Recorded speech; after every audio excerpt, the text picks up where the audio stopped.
এখন আজকের বা ভারত পাকিস্তানের যে বিষয়টা তার যে আলোচনা বা সেই যে ঘটনাটা প্রবাহটা চলছে তাতে স্বাভাবিকভাবেই ইন্দিরা গান্ধীর নামটা প্রাসঙ্গিক হয়ে উঠেছে এই মুহূর্তে।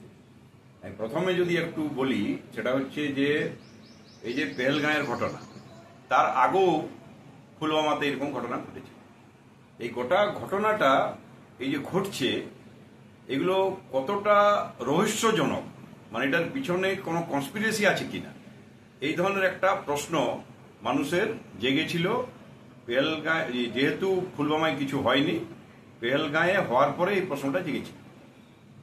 জাগার পর কেন্দ্রীয় সরকার যখন জঙ্গি হানার জন্যে তৎপর হলো, সবাইকে ডাকলো এবং তারা অ্যাকশন স্টার্ট করলো, তখন সবার মনে একটা ভালো আশার সঞ্চার হয়েছিল যে যাই হোক আলটিমেটলি একটা কিছু সরকার অ্যাকশন নিতে যাচ্ছে এই জঙ্গি হানার পিছনে। সবাই সাপোর্ট করেছিল, আমাদের দলও সাপোর্ট করেছিল, সবাই স্বাভাবিক, সেটা এটা দেশের ব্যাপার, এখানে আর সাপোর্ট না সাপোর্টের কি কোনো তো প্রশ্ন নেই। সবাই irrespective all caste, irrespective all party.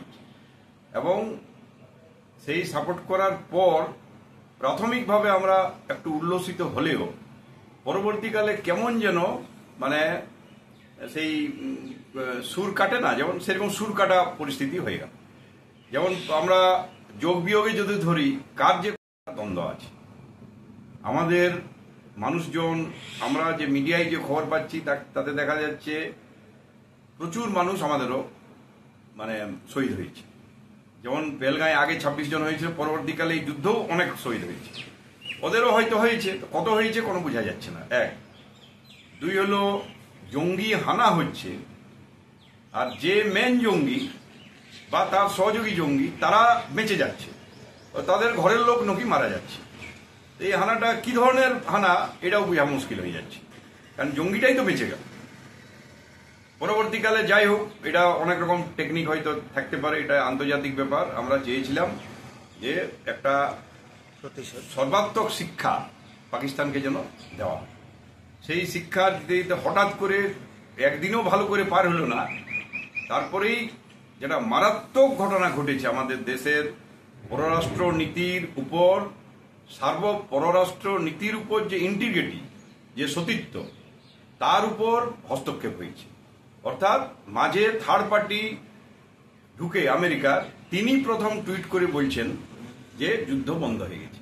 এর থেকে দুর্ভাগ্যজনক, আমরা যুদ্ধে জিতলাম না হারলাম এটা ইমেটেরিয়াল, কিন্তু এটা আমার মতে মানে বিরাট দুর্ভাগ্যজনক। আমাদের পররাষ্ট্র নীতি সম্পূর্ণভাবে ফেল।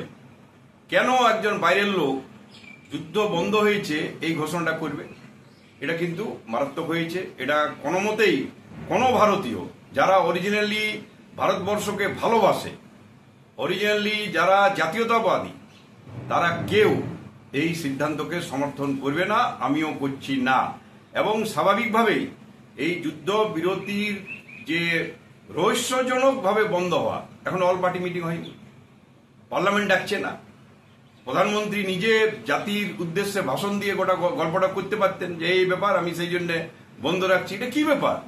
যুদ্ধ করছে ভারত সরকার আর বন্ধ করছে আমেরিকা সরকার, এটা কোনো মতেই বরদাস্ত করা যাবে না। এটা আমি মানে পররাষ্ট্রনীতি সম্পূর্ণ ফেল। আমার মনে হয় এই জায়গাতে একটা বড় সড়ো কিছু ঘটনা ভেতরে ঘটে আছে। সাধারণ মানুষ, ভারতবর্ষের মানুষ ভারতবর্ষকে যদি রক্ষা করতে চায়, তাহলে ইন্দিরা গান্ধীর মতো যে পার্সোনালিটি যেটা আমাদের ছিল, যিনি চরম শিক্ষা দিয়েছিল পাকিস্তানকে, সেই পার্সোনালিটির দরকার আছে। এবং আমি মনে করি সেটা জাতীয় কংগ্রেস ছাড়া অন্য কেউ পারে না।